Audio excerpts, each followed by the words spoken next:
आप लोग बताएंगे पौधे अपना भोजन कहाँ बनाते हैं? Very good, very good Nikhil. पौधे अपना भोजन पत्तियों में बनाते हैं, है ना? तो ऐसा नहीं है कि पत्तियां अकेले खाना बना लेती हैं, सभी उसमें मदद करते हैं। जड़ें अपना जो है कंट्रीब्यूशन देती हैं कि जड़ें पानी खींचती हैं जमीन से, और मिनरल्स यानी कि क्या, खनिज लवण, खाद, ठीक है, और तना उसको पत्तियों तक पहुंचाता है, ठीक है, और पत्तियां अपना खाना बनाती हैं पेड़ के लिए। समझ गए? सबको पता है ना इतना? अच्छा, हमको एक बात बताइए, देखो कौन बताएगा, पता चले आप में से किसने हमारी बात ध्यान से सुनी। पत्तियां जो खाना बनाती हैं, यानी सारी पत्तियां, पूरा पेड़ मिलकर बनाता है, क्योंकि पूरे पेड़ पे पत्तियां होती हैं। तो जो पेड़ है या जो पौधा है जो अपना खाना बनाता है, क्या वो सारा खाना खुद ही खा लेता है? क्या? एक जना बताओ, एक जना बताओ। हाँ, कुछ जड़ों में रखता है, कुछ फलों में, कुछ फलों में, कुछ जड़ों में। ठीक है, तुम बैठो आर्यन। हाँ, जड़ें मोटी हो जाती, जड़ों में रखता है खाना, वो मोटी हो जाती है। अच्छा, कुछ फलों में फल बन जाते हैं। अच्छा, और कुछ तनों में कुछ तने फूल जाते हैं, तने में रखता है तो, है ना, तो वो भी इकट्ठा हो जाता है। कुछ पत्तियों में ही संरक्षित कर लेते हैं, जैसे कि नागफनी भी होती है ना, मोटी होती है काफी, और भी जगह करती है, फल भी होता है उस पर, लेकिन कम आते हैं फल, है ना। बैठो, बहुत सुंदर, बहुत सुंदर। तो हमने इतनी बात समझ ली कि पौधे सारा खाना खुद ही नहीं खा लेते हैं, कुछ खाना वो इमरजेंसी के लिए कि कभी जरूरत पड़ेगी तो हम खा लेंगे, तो अपना इकट्ठा कर लेते हैं। कुछ फल के रूप में इकट्ठा करते हैं, कुछ तने में इकट्ठा करते हैं, कुछ जड़ों में इकट्ठा कर लेते हैं, जड़ें फूल जाती हैं, फिर तने के छोर फूल जाते हैं। अगर तने में इकट्ठा करते हैं तो क्या होता है, तने के छोर फूल जाते हैं और हमको खाने के लिए, जैसे कि आलू मिल जाता है, अदरक है, अरबी है, हाँ, ठीक है, ठीक है। और कुछ फलियों में इकट्ठा कर लेते हैं, जैसे कि मूंगफली, और अरे तमाम दालों की सब फलियां ही होती हैं, दाल फलियों में ही लगती है ना, है ना, मूंग, उर्द, अरहर, ये सभी, समझ गए, सरसों, है ना। तो इस तरह से पौधे जो है अपना भोजन इकट्ठा कर लेते हैं। ठीक वैसे ही जैसे हमने बहुत सारा खाना अपना बनाया, है ना, तो हम सारे एक साथ तो खा नहीं लेते हैं, कुछ बाद के लिए रख लेते हैं कि जब फिर से भूख लगेगी तो फिर से खा लेंगे, है ना। हमने खेत में गेहूं पैदा किए तो हमने सारे गेहूं एक साथ खा लेते हैं? नहीं, तो हम रख लेते हैं कि जब खेत में फसल नहीं होती, हर समय तो नहीं होती है ना, तो धीरे धीरे अपना खाते रहेंगे। पौधे भी ऐसे ही इकट्ठा कर लेते हैं, लेकिन हम क्या करते हैं, पौधों से छीन लेते हैं। क्या करते हैं?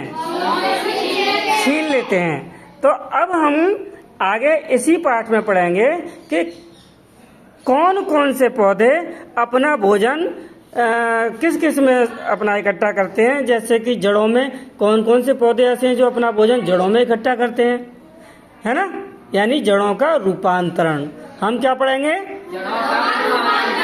कौन कौन से पौधे ऐसे हैं जो अपना भोजन तने में इकट्ठा करते हैं, तो उसे कहेंगे हम तनों का रूपांतरण। क्या कहेंगे?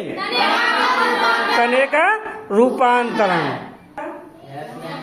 परसों पढ़ाया था कि जड़ें हमारी कितने तरह की होती हैं? मूसला जड़ और स्थानिक जड़, ठीक है ना। आज हम पढ़ेंगे जड़ों का रूपांतरण, यानी भोजन संग्रह करने के लिए जड़ें अपना रूप बदल देती है, भोजन जड़ों में इकट्ठा कर लेती है। तो हम देखेंगे कि कौन कौन से जो है पौधे ऐसे हैं जो अपना भोजन जो है जड़ों में इकट्ठा करते हैं। और जड़ों में भी दो तरह से रहती है ना जड़, दो प्रकार की। हाँ, अपस्थानिक जड़ एक ही जगह से कई सारी निकलती है, वो अपस्थानिक जड़ होती है, और एक लंबी होती है वो मूसला जड़। तो मूसला जड़ के रूपांतरण की उदाहरण हमने लिख रखे हैं। गाजर में एक ही निकलती है, अपने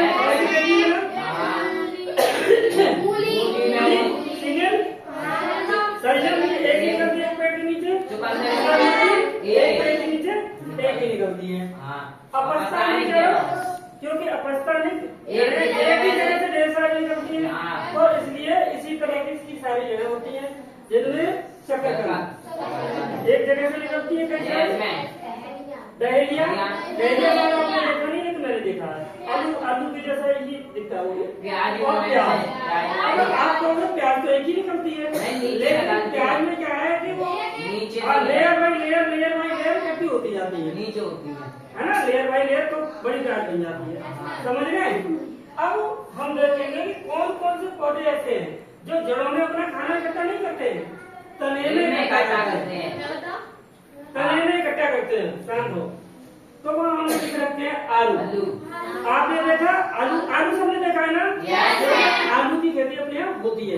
आलू का पेड़ सबने उखाड़ के देखा है, उसकी जड़ें अलग होती हैं, आलू दूसरी जगह लगाया जाता है, उसी में अलग से जाता है ना तना जैसा। तो उसका जो सिरा होता है वो फूल के वहाँ इकट्ठा होता है खाना, और वो फूल जाता है। तो ये तने का रूपांतर है। पेपर में आएगा आलू तना है अथवा जड़ है, तो क्या बताऊंगा? तना। अदरक इसी तरह से होता है, अदरक भी तना है, ठीक है। आलू की तने का रूपांतर, यानी कि पौधा अपना भोजन तने के छोर पर इकट्ठा करता है ना। हल्दी भी, और लहसुन भी, लहसुन भी। लहसुन को जड़ नहीं माना गया, प्रस्तावित जड़ नहीं कहेंगे। क्या है वो? तना। इसमें सब जड़ अलग से होती है। आप लोग लहसुन का जड़ उठा के देखा है? अब मेरे पास लेते ना, जब होता कई लोगों के घर में होता होगा ना लहसुन, तो जब वो उसकी जड़ बन जाए, लहसुन उसके अंदर बन जाए, तो मेरे पास काट के लाना, ठीक है। और प्याज को भी, प्याज का तो ऐसे नॉर्मली देखा है, कोई दिक्कत नहीं है, ठीक है। तो हम अब समझ गए ना पेपर में क्या आता है, तो हम आराम से पहचान सकते हैं, ठीक है। गाजर क्या है? जड़, और गोभी मूली मूसलाधार, सहजन चुकंदर, ये सब जड़ें हैं, ठीक है।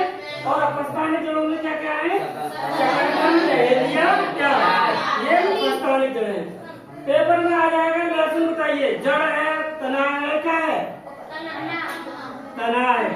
लहसुन क्या है? तना है। अदरक, अरबी, हल्दी, आलू, समझ आ गया? अच्छा, आप में से किसी ने मुझे पूछा था मैडम जी मूंगफली क्या है?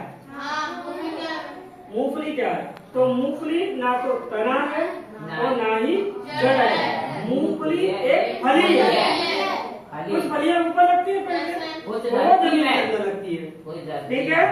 मूंगफली ना तो तना है और ना ही जड़ है। समझ आया आपको? रूपांतरण, जड़ों का रूपांतरण, तने का रूपांतरण, समझ गए ना? जी, बस।